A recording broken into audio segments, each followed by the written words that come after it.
what did Apple just announce at WWDC, and how will it affect how we use their technology and communicate with people? I'm Ben Lueders, and this is my business partner, Raj Lulla. We're with Growing a Fruitful Brand, and we just got out of watching the WWDC, watching all of the highlights.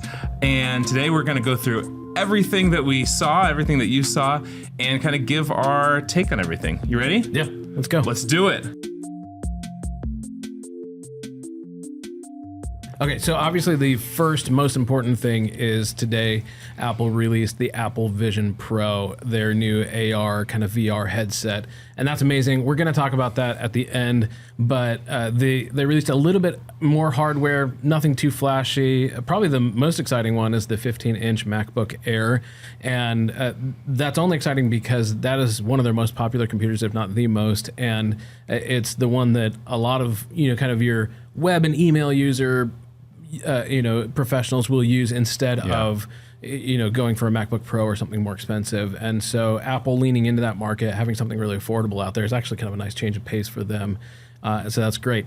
They also updated the Mac Studio and the Mac Pro, which everybody had been waiting on for an update. I hadn't, because the Mac Pro is a pretty niche use case. It's really for your higher end gaming and movie professionals and probably music as well.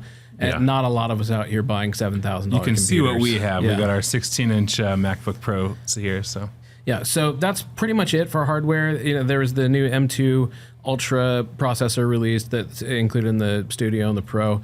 But other than that, nothing too flashy on the hardware front today, which is normal because this is a developers conference talking more about software. So going into software, let's talk iOS 17.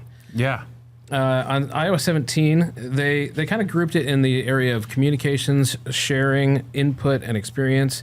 In communications, probably one of your favorite things, I would guess, was the personalized contact posters for iPhone. Let's talk about that. Well, that's kind of funny because obviously on the latest or the previous version, you can make these really customizable home screens on your iPhone.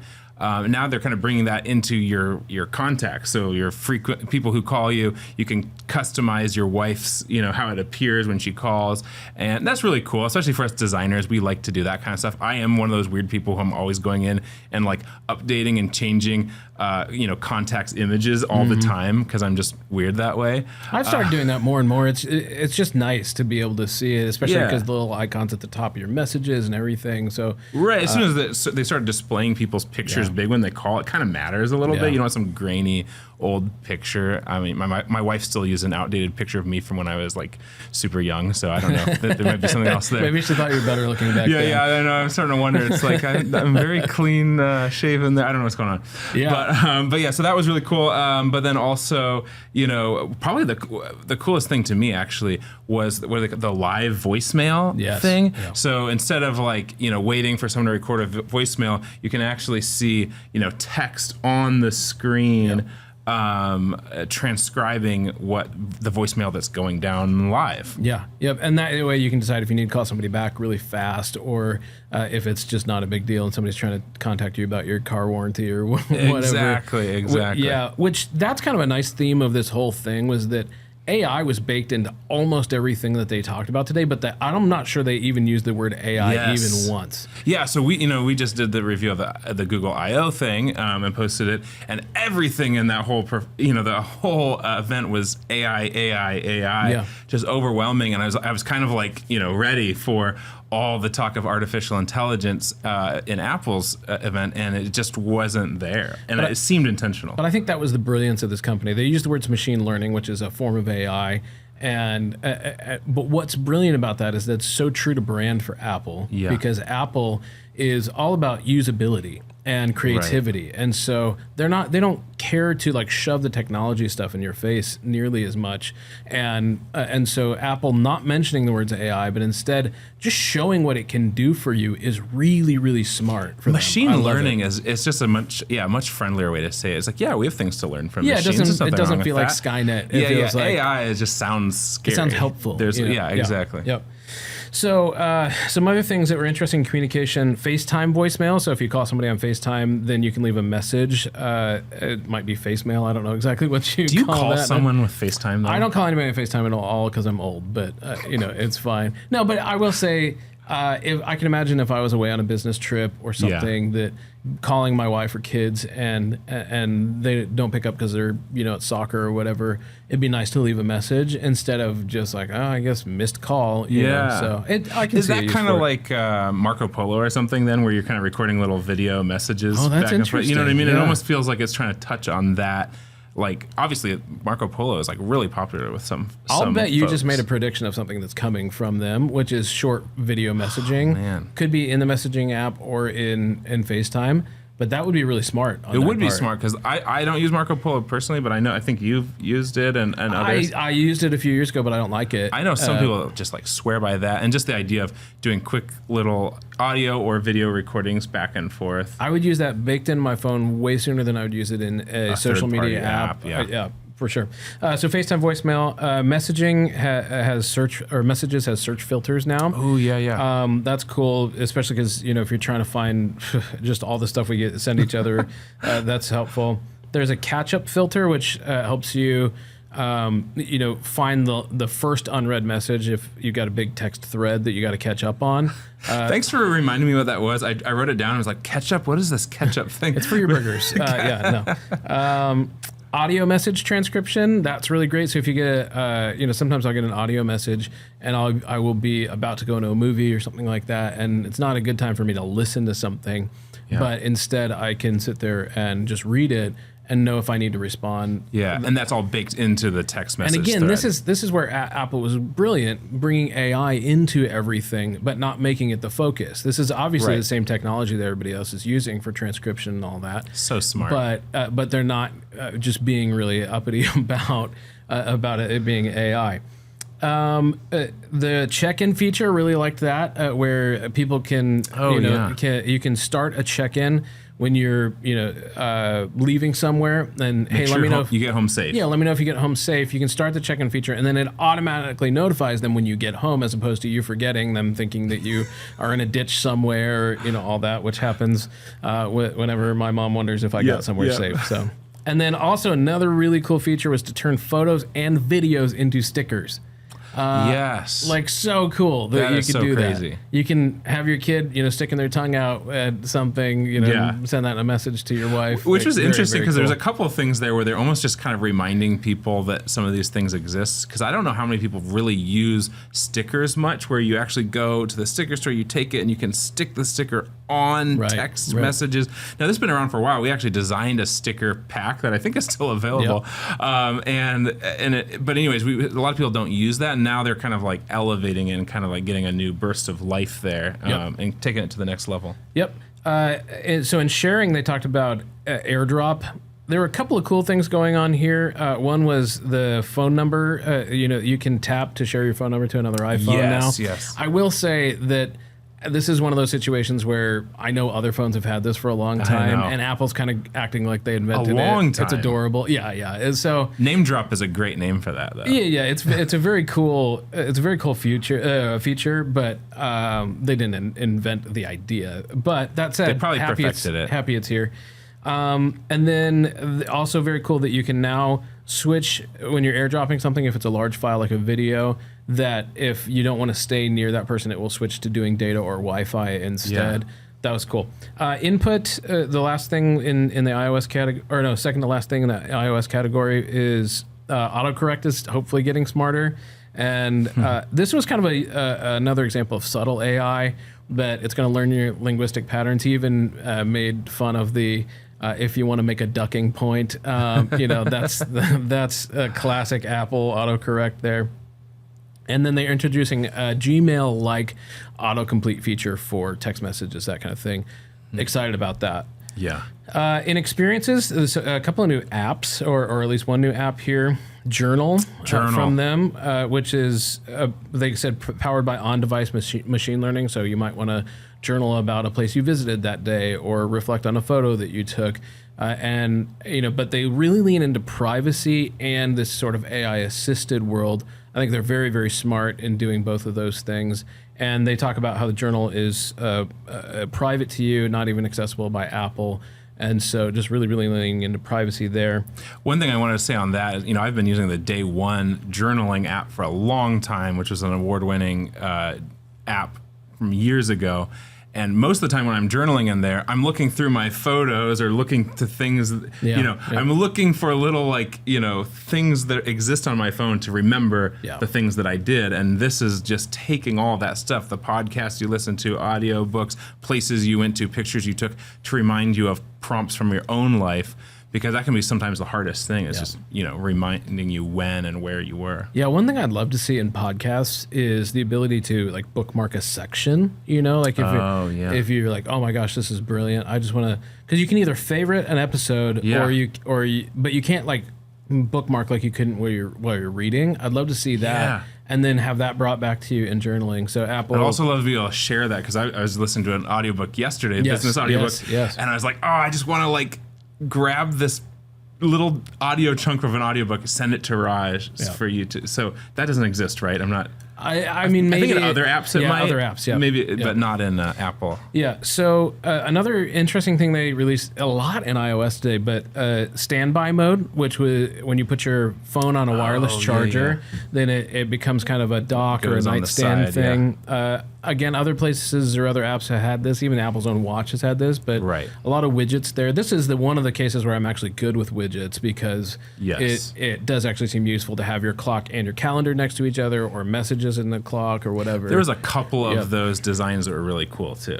Some were a little tacky, but then some of them were like, oh, I would have that on that would be my new alarm clock. Yeah. Oh, 100%. Yeah. For sure. And the fact that it's changeable and customizable. Yeah. It's like you don't have to have the same alarm clock forever, or just have your phone, flipped over on your nightstand. Be it there's some smart usage there. Absolutely. They also made it so that you can say Siri instead of saying Hey Siri, which I don't like because we say that all the time. You set it off enough anyway by saying the word seriously, and I'm waiting for everything to get set up. Okay. We'll have to see. I think we've locked it all down, but then they also said you'd be able to do multiple prompts in a row without having to say Siri. I'm curious. I would love to see Siri get smart enough to that works. I still have her do one thing at a time. The other kind of AI type thing that they introduced was better recognition of people and pets in the Photos app, which I love. I'm a big fan. I go through that all the time, and making those memories, all those things. They talked about that quite a bit. Yep. So that was iOS. That's all iOS. So basically iPhone related things. iPadOS is going to get some of the same things. But they leaned into widgets to start with. They also talked about lock screen a lot, and so some of the stuff that you just talked about with customizing your lock screen on iOS, they're bringing over to iPadOS now, which I didn't even realize you couldn't do. I know. Well, literally, it was like a month ago. I was like, hey, I've customized my phone, up the wazoo. Let me customize my iPad. I'm like, wait a second, I can't even do this? I just thought it was all the same thing. I was like, oh, they're going to be releasing it. But sometimes they do that. They'll release it a little bit here, and then look, it's this new thing. It's like, no, it's an old thing. It just wasn't on there. So yeah. Also, they talked about machine learning here as well, where you could use a live photo, which I don't do very often, but live photo, and they showed one of the ocean, and they said they will synthesize additional frames to make that a really cool slow motion video when you open your iPad, which I like that. I think that's a cool thing. It looked cool. Again, very subtle AI, very privacy focused. It's not trying to replace your job or whatever. It's just making life just a little nicer. So I like that. They also released a feature that has annoyed people for a long time, which was the ability to set multiple timers. Oh, yes. So dude, that's good. Yeah, that's really good. I feel like my life is just a series of timers right now. I'm timing my kids' time on their iPad while I have something in the oven, while there's something on the stove. It's like, this is a real thing. Yep. They're bringing the health app to the iPad, which is great. Again, something I probably didn't realize was not there, being that they're integrating other things, including mental health, which we'll talk about a little bit later, it's cool to have that across platforms here. One of the most exciting things, which is sad because I'm going to age myself as I say this here, but PDFs got better on iPads. And also, how long have PDFs been around? I know. Like, they've just been like everything is at all least about 30 PDF. years. Oh, Like, I know. It's such a cool document type. And now collaborating in kind of like almost like a Google Docs-like way between iPads with other people and stuff like that. So was really cool. Yeah, they're talking about autofill. You can sign things, so permission slips for your kid's school or stuff for the doctor or whatever. Even stuff you take a picture of. Yep. And this is also integrated into Notes. This was one thing that I was disappointed with, was that you have the ability to get that PDF in Mail, in the Mail app, and then open it right there in Mail, fill it out, sign it or whatever, and then send it back in Mail. I really hope that experience comes to other email client apps, because I do not use the Apple Mail app. I don't like it. It misbehaves versus other things, at least in my experience. Yeah, this is where you're not going to a big kind of fan. see, like, we're really big Google hardware people, but we're Mac software people. Big software. Other way around. Strike that. Reverse it. We are big Mac hardware people, big Google software people, and sometimes those things just don't play super nicely. Yeah. We also had updates in Mac OS. So the new name of Mac OS is going to be Sonoma. That doesn't really affect your life probably at all.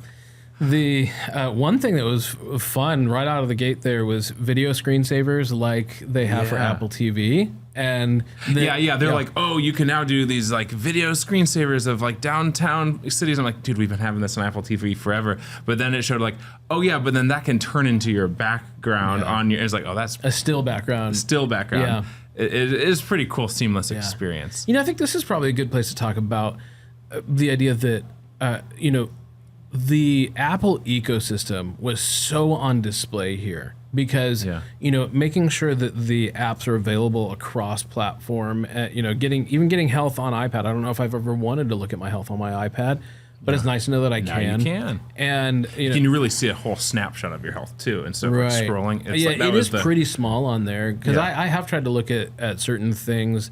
And that app is dense. Like you can look at heart rate variability, heart rate over time. You can look at your fitness, your move goals, all that kind of stuff. I need to be a doctor even just to look at it and understand what's going on. Oh, there's a lot of stuff in there. Those are some cool things about macOS widgets. This is one that was interesting. I thought was they're bringing more widgets to Mac, including ones that are even from your phone. And you can move them all around your desktop now. I'm not sure how do you feel about I feel this? like me and all the designers in the room were just like, well, no.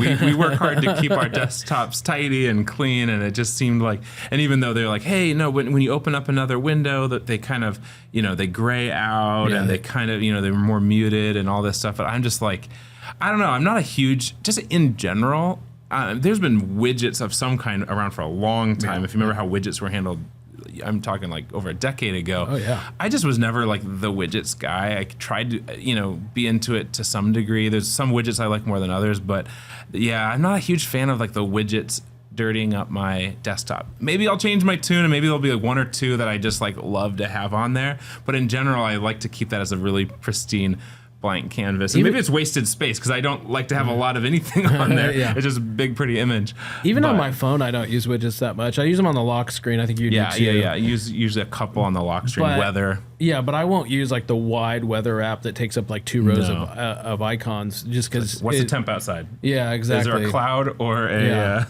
Yeah, I think we'll start to see that stuff served to us a little bit more proactively, through AI or something. But I'm not a huge fan of the widget experience.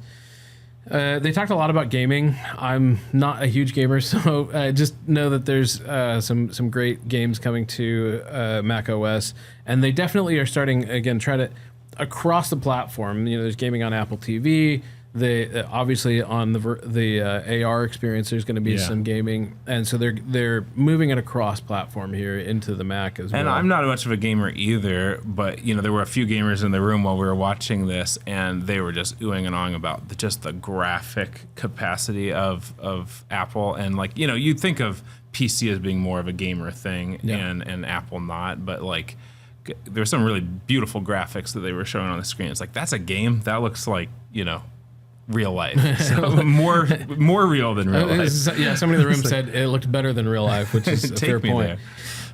One thing that I was surprised to see huge improvement in, and also the way they did it, was video conferencing.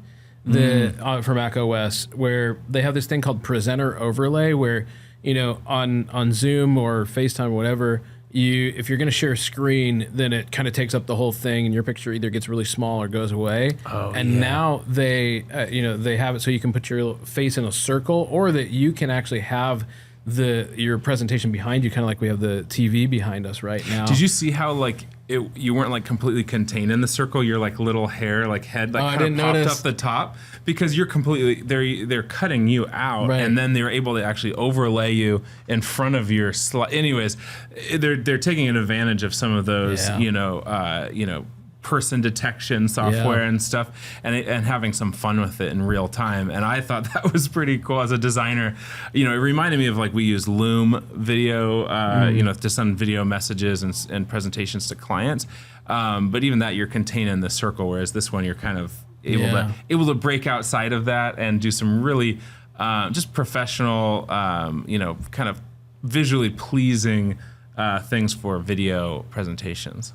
And it's not clear if that's going to be available across all hardware. So they have Zoom on there. So software, yes, it was available for Zoom and Teams and all that. Right. But across all hardware, it wasn't clear if it's going to work with older displays or that, or if you have to use that continuity camera on your iPhone to do that. Either way, I will say, again, this is a great, because when the continuity camera on the iPhone thing came out, it's you get the stage time or whatever that's called, where they can follow you if you move with the camera. What's that called? State? We'll figure it out. But that said, I don't really care that much, and if anything, that feature is maybe a little bit annoying at first. Yeah. Now I'm seeing the purpose of it, and I like that a whole lot.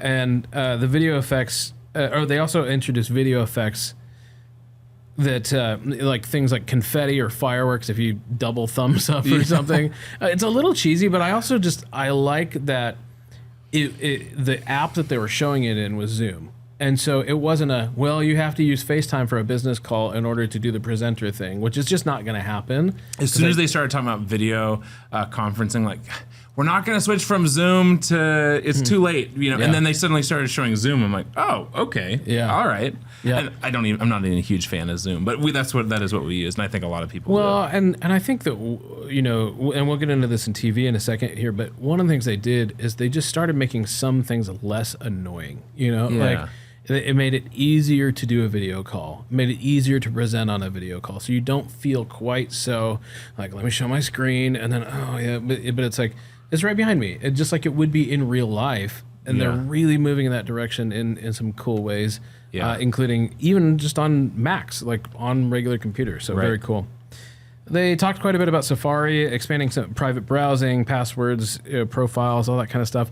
I don't love Safari, so I want to that's the all part the to go time. To the bathroom with it. But I know we use all these Google apps, and I think we find ourselves on Chrome all the time. But it was interesting though, that whole the passkey thing does look like it's like a 1Password kind of a deal, which we're big 1Password people. So one way that you knew that they were going to announce something big today, other than the pervasive rumors that came out before WWDC here, was that they were clocking through these things. I know it was hard to take notes. Yeah. So they put audio and home in the same category. So AirPods, HomePods, TV, all of that in one category that they spent maybe 5 minutes on. Yeah. And but in AirPods, really cool update. They're introducing adaptive audio, or improving adaptive audio, so that this is, I guess, the section where they said that they're using AI to combine transparency and noise canceling. They actually said AI? I'm not 100% sure. Now Did you translate it? I was not transcribing. If I would have had AI, it would have been transcribing. But they're using machine learning or AI to combine transparency and noise canceling, which was cool, because I love transparency mode. That would be the thing that would be the hardest for me to give up in my AirPods Pro, is that I love, for those of you who don't have them, it doesn't sound like you're wearing headphones. You don't have the underwater thing when you're talking. It just sounds, you can hear the room around you. Like the air conditioner's going in here right now. I would be able to hear that hum of the air conditioner.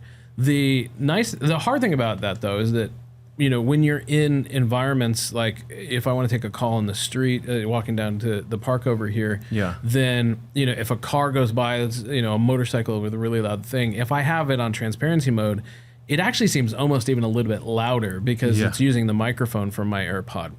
And now they're going to combine those modes where if the AirPods detect something loud, you can stay on transparency mode, but it'll soften the loud sound. And it also does that for the people who are on your call. So a lot of really cool stuff packed in a very short announcement about AirPods there. But they did have that part of it's canceling out the marching band or the jackhammer, leaf blower, whatever going on. But then a friend jogs up to him on the street and starts talking to him, and he can hear and talk with the person. Yeah, they introduced conversation mode and personalized volume. I'm very interested to see what personalized volume is all about and how that's going to work. But what was that more like? Just learning how you like to set your volume? They breezed over it. They barely talked about it. So I'm curious. That's what I wonder if that's more like, hey, we know what volume you like to listen to Spotify in. Or whatever, we're gonna start it out there because there are times where I turn my volume way down for something, and then I put my headphones in. And it's like, do I have that on? Oh, I had it way down. Yep. And I wonder if it's just getting smarter. Yeah, which again is a subtle behind the scenes AI that's going really well. And then conversation mode, it's going to lower the volume of your music or whatever that you're doing when it hears somebody talking to you, which is very, very cool. They also introduced AirPlay in hotels, which is.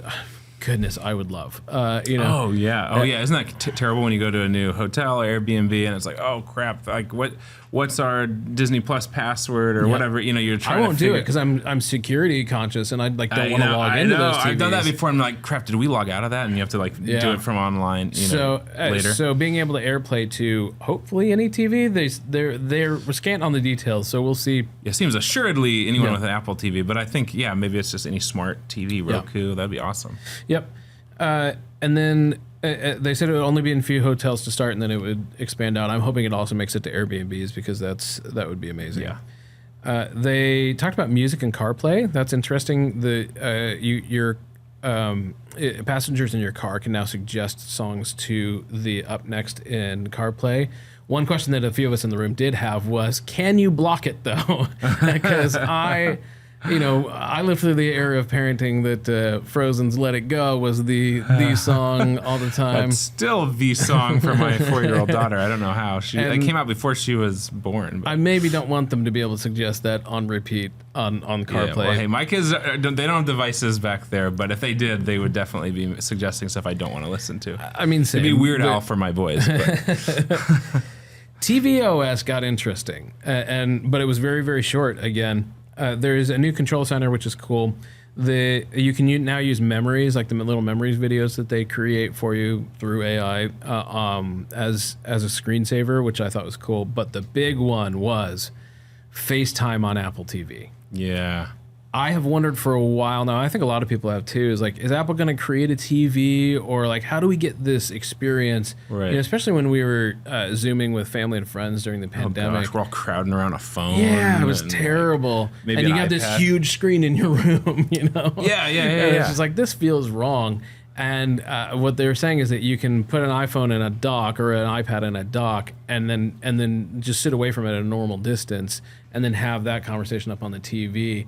Using that feature that looked awesome. Yeah, that dock looks cool too. Yeah, they showed that with the alarm clock setting as well. I want to get this dock. And I loved it because again, this is something Apple got right with privacy, is that it kept it from being there's a camera in your room always watching you. To hey, the phone that you trust to be private, you can put in a stand. And then use the camera, and then you take it off and put it away, turn it off even if you want to, and it's not always watching you. Yeah. Which is why, because Facebook had that, or Meta had, well, whoever, had that camera that you could put on top of your TV, and your grandparents could read stories and all that kind of stuff. Yeah. But nobody wants Facebook in your living room because it's creepy. Sorry, Zuckerberg. Just kind of weird. So that, it's called Center Stage. That's the app. Yeah. It's what is that called? That I am so excited for, because it really will change the way that we start interacting with things. Did you call it Stage Manager earlier? That's a different thing. Stage Lite, I think. Yeah, there's so many stage related things. They have a lot. Maybe a lot of theater kids at Apple, but A lot of theater kids.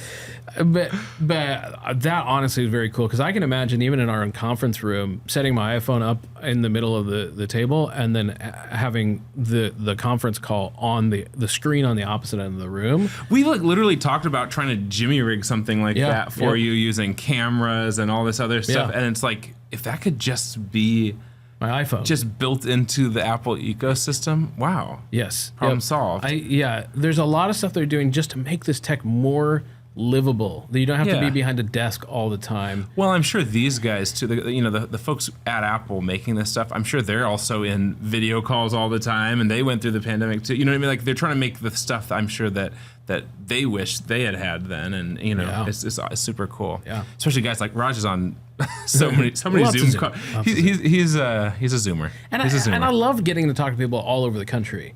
But I hate being chained to my desk. And, right. And they are making it better now. I'm really, really excited about this. And I also like that, it's like I can take over the conference room for a little while, but I don't have to like move my whole desk and everything in there.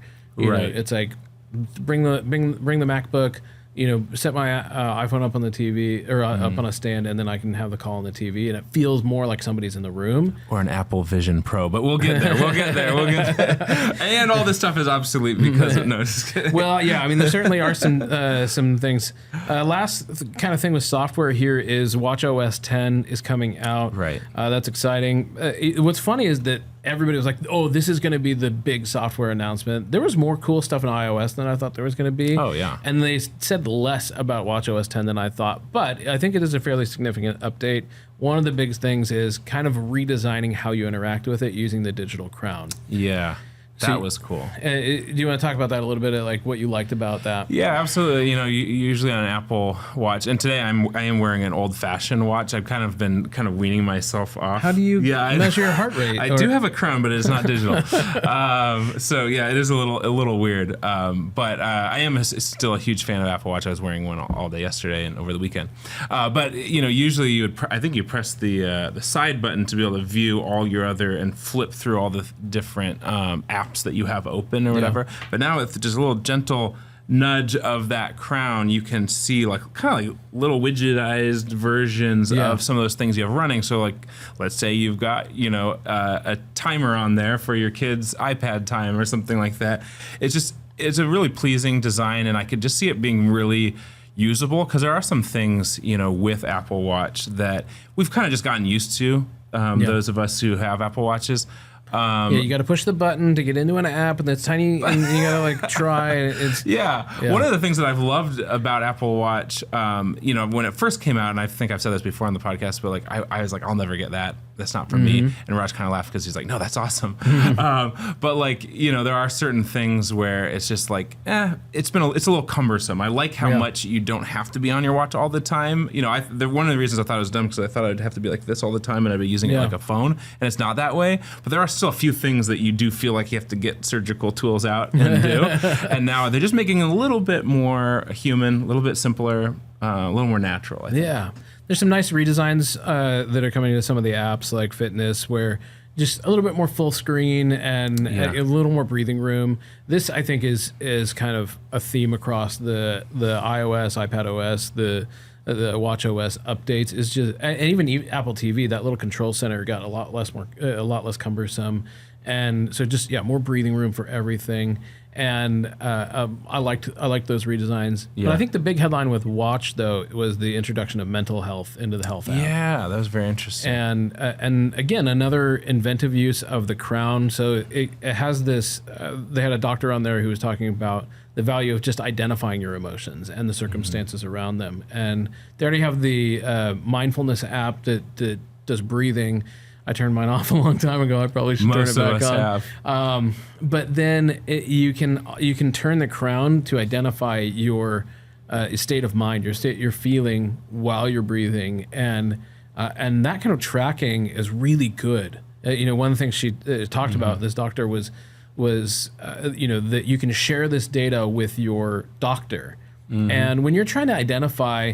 Whether it's your therapist or psychiatrist or whoever, when you're trying to identify a problem that's going on with you, actually having data instead of, I feel sad sometimes, Oh, yeah. But it's like, hey, 28 days out of the last month, I said that I felt sad at 3 o'clock. Yeah, you know? and yeah. What if you could see what time of day that was? Yeah, and is it a blood sugar oh man, thing, it's or- after every time I have a donut or something. You're like, or every time I show Don't up to have a work. donut. yeah. Every time I wish I had a donut, but I'm on a diet. But I mean, like, yeah, you get that kind of like objective kind of feedback and a good history there. Yeah. And it also looked like too that depending on the feedback you give, did you see there was like little articles that you could link out to learn more? Or Oh yeah. But it was like third party stuff. It wasn't like Apple's articles. Yeah, they it were was like, screeners for anxiety and depression. You could actually take the quizzes, the doctor, the same ones the doctor give you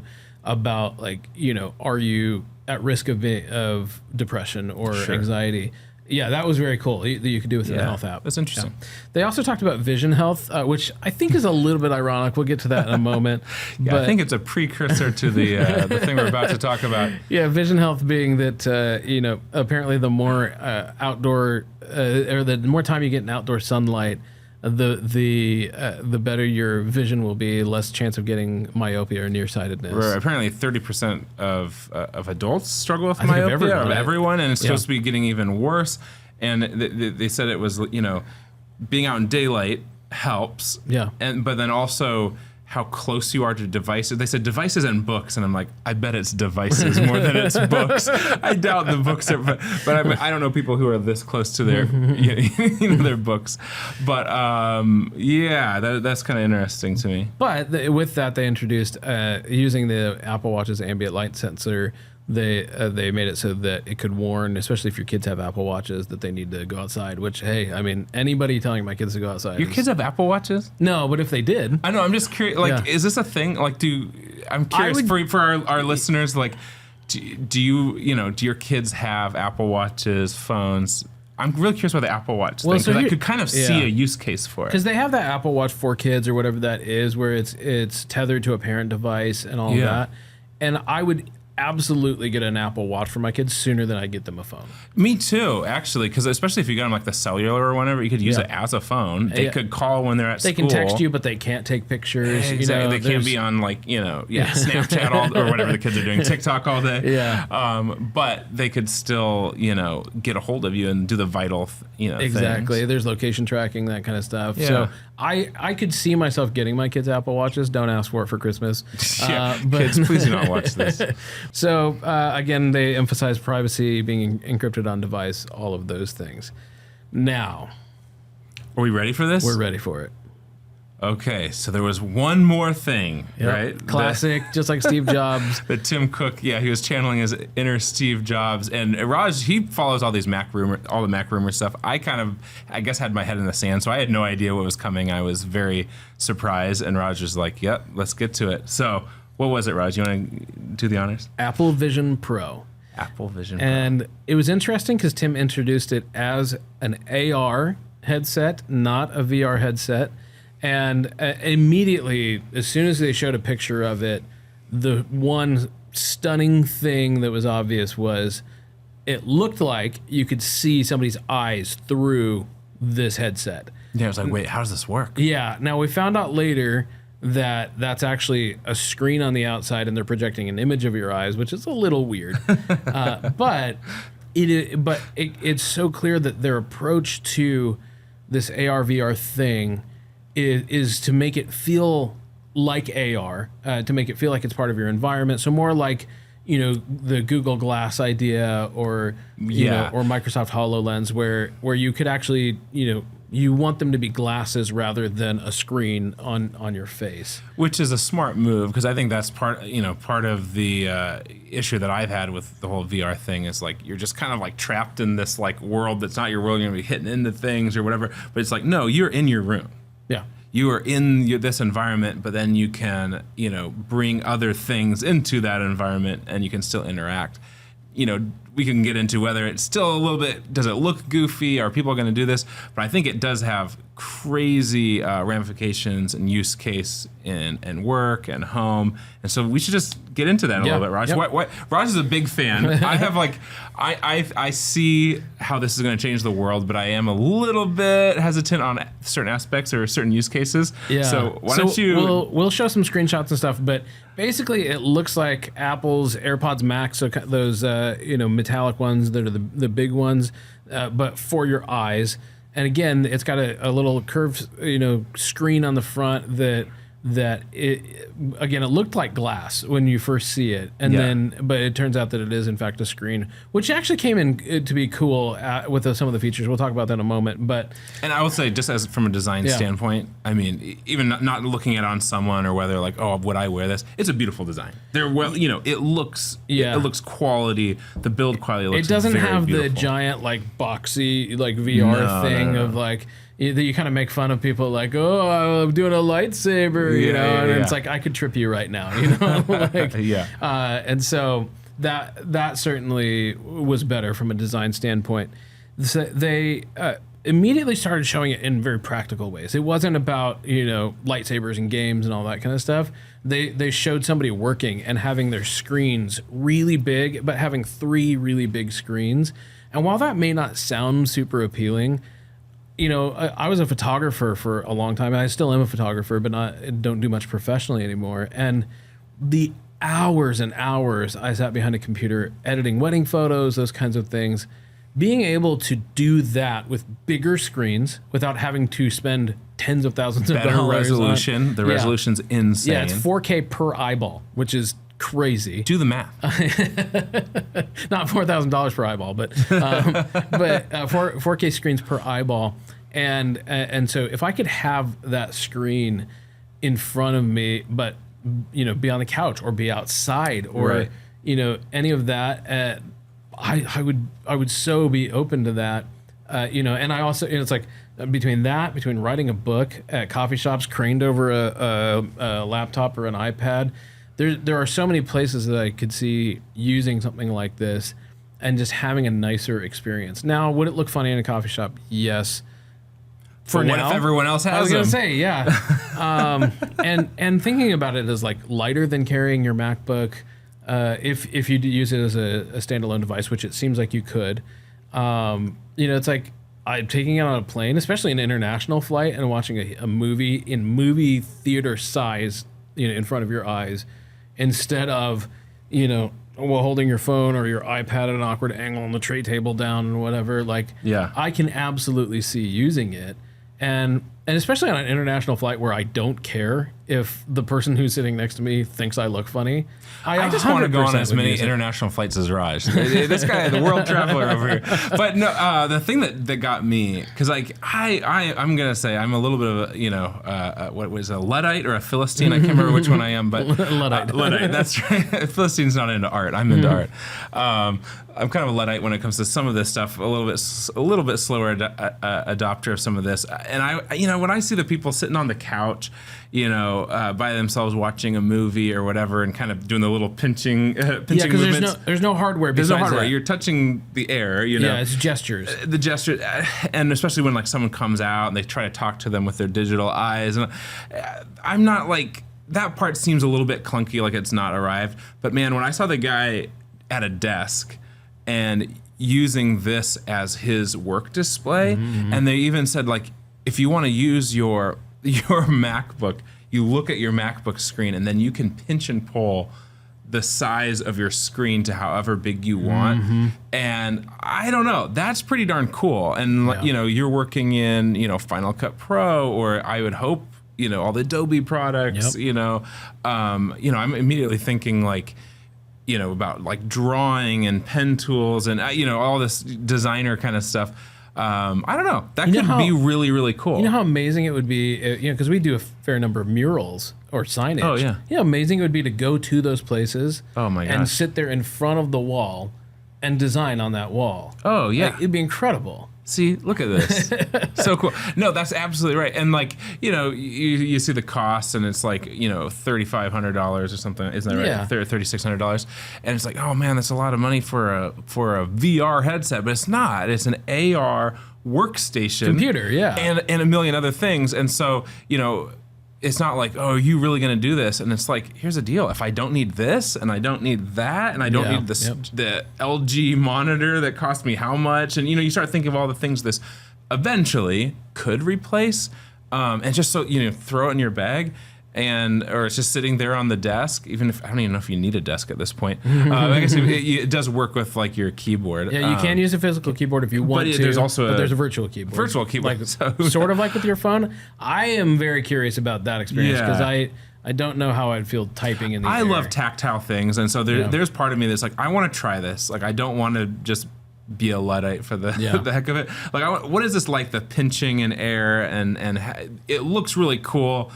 In their videos, but I do want to know, like, what does that really feel like? Are you feeling like you're really working? I mean, the other thing I would say, though, is that in the iOS part, again, talking about continuity across devices, in the iOS part, they talked about how they were improving speech recognition for dictation. And so it's like, I think they're trying to get you away from the keyboard anyway and just like talk to this thing and don't type the email, just say it. And then the autocomplete's going to do the rest of it. And, there I think are enough things that it's like, maybe they don't even really want you to use the virtual keyboard that much. There's also a lot of eye tracking and that kind of stuff that you can just look at an app and open it. I am a little like starting to read your spooky, mind. but you just plug it into the Matrix and So, lots of really cool things there. But for me, the big one was just that it's so focused on your environment that, it's like you're not closing yourself off to the world. We'll have to show screenshots of this because it made it look like you were watching a movie in your living room. It's just that you didn't need a TV anymore. Oh yeah, and which is great because I don't have the greatest TV. And Dan on our team, who wants you to know he's not into this at all. He's like, well, what's the use case? And sure, at the current price point, this isn't the use case. But one thing that my wife and I always experience is we go to these Airbnbs. The TV is always worse. The sound quality is always worse than it is at home. And so we end up watching on an iPad with our headphones so the kids can't hear that we're watching a grown-up movie, whatever. What are these grown-up movies you're watching? anything over PG, buddy. That's true. But yeah, if we want to watch something that's got some language or explosions or whatever in it, it's hard to do when you're in a smaller space like an Airbnb, with a worse sound setup. And honestly, even in our own home, it'd be nice on Saturday night, put the kids to bed and watch a movie in a movie theater size screen. Oh, but man. just sitting on the couch together, have your own snacks. I want to try it. We need to go to when these are available and just try this out. Now, of course, there's a problem with price, but it's Apple Vision Pro, and it's $3,500, and it implies that they're going to come out with something that's probably just Apple Vision, maybe Apple Vision Air even, that will be differently featured. We'll have to see what they're going to do on it. But, I mean, for a Gen 1 product from Apple, I mean, compared to like Gen 1 Apple Watch or Gen 1 iPad, this is incredibly well baked. I mean, what was the battery life, Raj? A couple hours. It's not great. How long are most movies that you watch? That's the part. There's that a lot curious. that we don't know though. Can you run it plugged in? I don't know. You could? Right? Can you swap batteries? I've got the little one, the magnetic one you can slap on your phone, and if you can, if you can, maybe you have to carry 3 on an international flight, but it's like, I'd rather do that again than working on my laptop on a tray table. That's got to be something they're going to improve over time. Yeah, You know what I mean? Like, that's a V1. I feel like that is a V1 problem. But again, I mean, thinking back to the Apple Watch, the V1, it barely made it through a day. And if you were traveling, then and your phone was in airplane mode and you couldn't put your watch in airplane mode, then the new one lasts for like multiple days now, though, right? Yeah, exactly. So I mean, I feel like basically it's the same form factor. They didn't have to make it huge in order to do it. So they're going to figure this out. I hope and so. Maybe the first one's not the one to buy, but I certainly want to try it. I have not been very excited about AR or VR up to this point. Yeah. There's been a couple of cool Star Wars games, that kind of stuff that's like, oh, it'd be fun to try. Sure. But this is the first one where I thought, oh my gosh, I could get away from my desk. Or, Yeah. oh my gosh, I could see throwing this in a suitcase and taking it on vacation. Mm-hmm. I have not felt that way up to this point. And that's pretty huge. Because to me, that's mainstreaming AR and VR.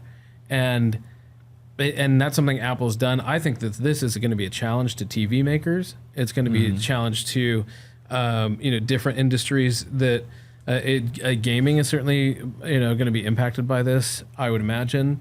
Do they even talk about gaming in relation to movie theaters might also. They didn't talk about gaming at all. At least not that I remember. Think so. But it's probably just too soon.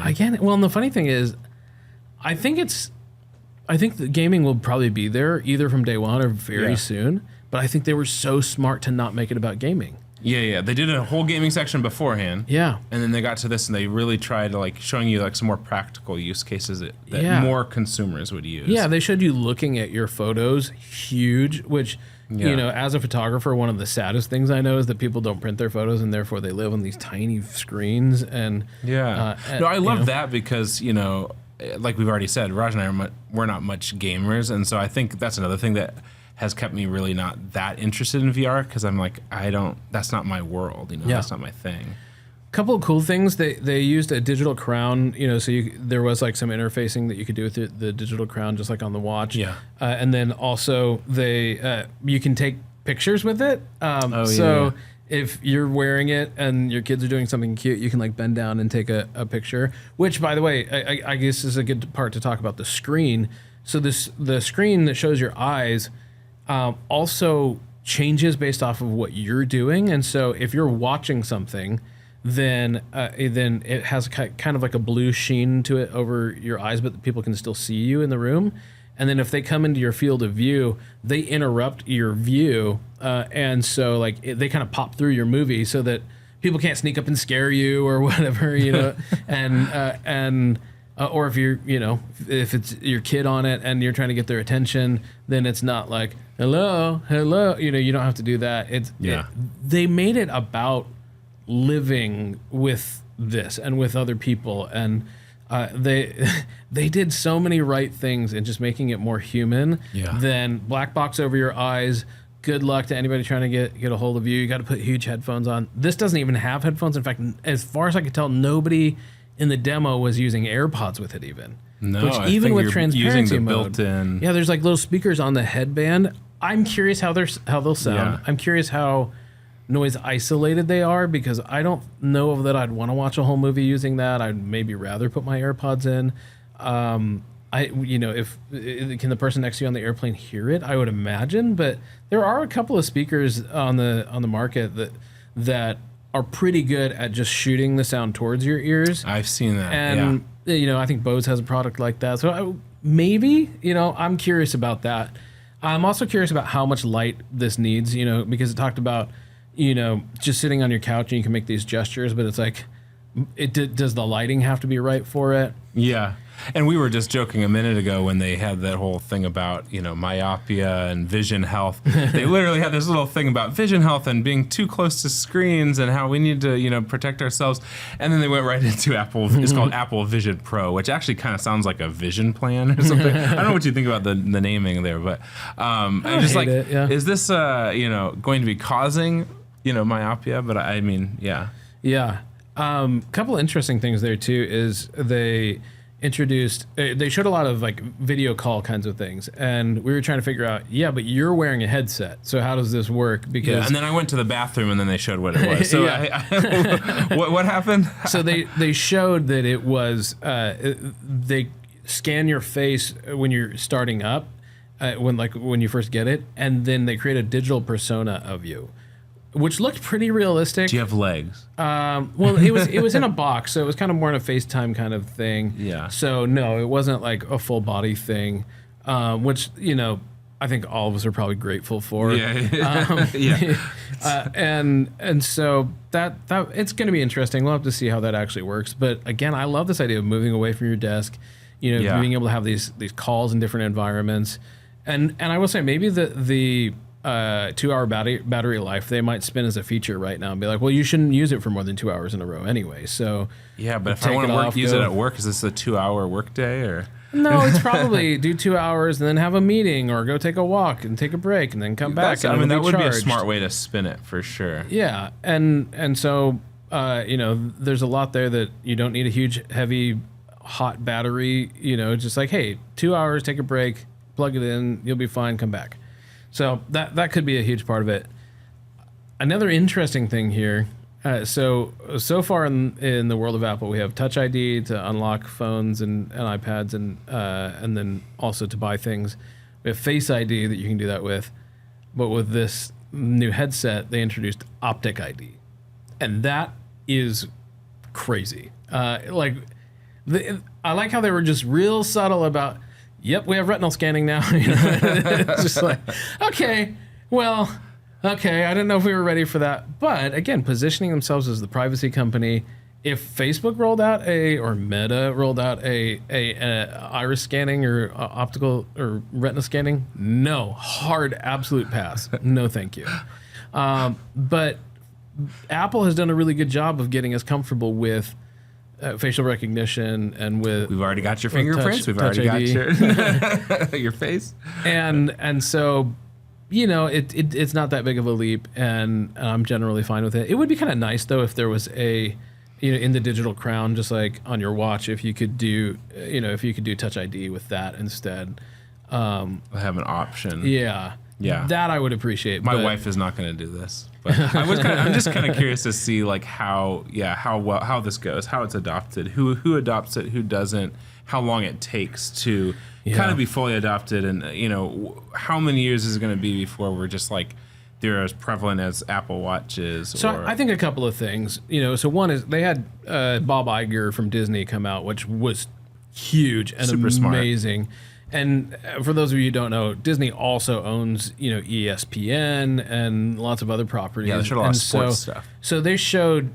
Watching The Mandalorian, because they own Star Wars and Marvel and all that too. They showed watching The Mandalorian as big as a movie theater, but also with, a little baby Yoda and a land speeder next to you. And like, it was a cool usage of the technology. You could see why Disney would be excited about this.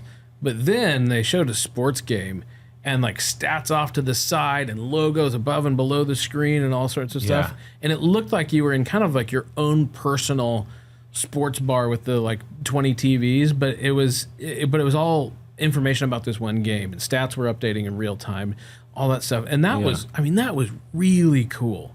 Yeah. And so when you think about we had an intern in the room at the time, and it was like would you buy this, and it's like $3,500. But when you think about you're moving out, getting your first place, and you're gonna buy a TV that's young, fresh out of college, probably only the $200 TV. But if you got a nice job and then you're thinking about maybe a $2,000 TV, and I should get an iPad too, and I should get and I should get a computer, all those things, then you start thinking like, maybe I should just get a headset, and because it's like having a movie theater in your house, especially if you live alone or live with roommates. It's like, maybe I want the movie theater. Right. Maybe I want the, the sports bar to watch. And I think so that's one thing, is there's a lot of really cool applications immediately. Disney Plus is going to be available day one. That was a hugely smart move. It's not about, this isn't niche. It's not geekery and gaming and it's all that kind of stuff. It's everybody. Yep. So very, very smart, very mainstream there. The other thing, though, is that as this iterates, I think they're going to try to move closer and closer and closer to literally just a pair of glasses. Are we a ways off from that? Sure. But I think we're moving there. And it may not even be glasses, right? It could be a projector, like a video projector. But instead of a video projector, what if it's a 3D video projector, more like a holo projector? That technology wouldn't be that hard. Star Wars. It would be expensive, but like, you can start to see where these things are going, how Apple has a different take on it that is so much more interesting and so much more mainstream than how everybody else has positioned themselves on hardware and hardcore gaming and that kind of stuff to this point. I think it's brilliant, and I'm excited to try it.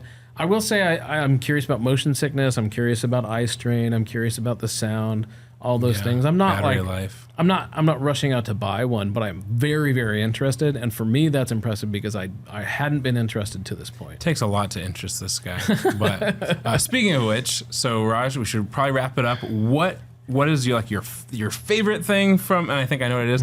But your favorite and like your least favorite thing. Yeah, favorite thing for sure was in fact the Apple Vision Pro. Very, very cool. I thought it was really well executed. Like all headsets, it looks a little bit goofy, but it looks better than most of the ones on the market, and I think it's going to come out of the gate really, really strong. I'm personally very excited for it. Least favorite thing, I think probably does have to be the Safari and Mail features. Those are just two products that I don't use, and no matter how hard Apple has tried to this point, they've just failed to get me interested in Safari or Mail. I tried using Safari last year for a little bit, and then when I found that Chrome had the same feature, I just didn't know about it. I immediately went back.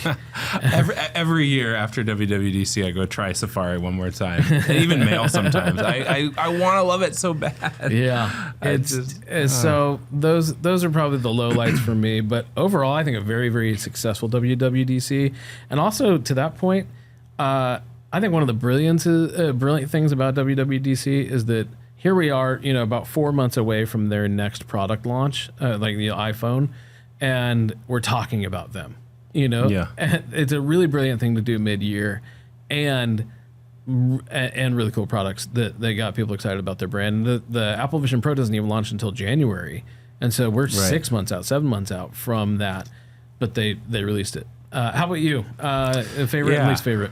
I mean, obviously, probably the most interesting thing, of course, is the Vision Pro. But just to be a little different from Raj, I could actually see myself using that journal app thing. I don't know. It is not the biggest thing. It's not going to revolutionize my work life the way that Vision Pro might eventually. But that, and I think that was kind of an interesting move, kind of more for personal memories and stuff like that. Then as far as like my least favorite widgets, I think it's the widgets on your desktop. And again, who knows? Maybe I will come around to this. Maybe there'll be one or two widgets that I'll just fall in love with. But I'm just not a fan of dirtying up my desktop if I don't have to. Yeah, and so it's probably that. Yeah, that's a great point. And but I think overall, this WWDC was filled with so many little moments of delight. Oh, like the journal app was a nice thing that they don't have to do for free, but it seems like they are. Yeah. And even if it's included in your Apple subscription or for iCloud or whatever, right. It seems, I'm already there anyway. So it feels free. It feels like value add. I also really love how every time they release a new iOS or a new watchOS, it makes your older device seem newer. And, yes. Like you're going to get those contact posters even if you're on the previous generation of iPhone, and everything is going to feel new, and Apple is so good at that. And so, because I actually did have that question with the Apple Vision Pro of like, it's got all these little cameras on there and stuff. It's like, when are those going to get outdated? And so there's, there are some real questions here, but my goodness, the attention to privacy, the not geeking out on AI, but making it just useful, really focusing on your moments, your work, all of that stuff today. I think it was a really successful WWDC, and I'm sure there's the haters out there who aren't big fans, but I'm excited for what the company's going to roll out, and also for the opportunities for businesses and creators to put stuff on a new platform.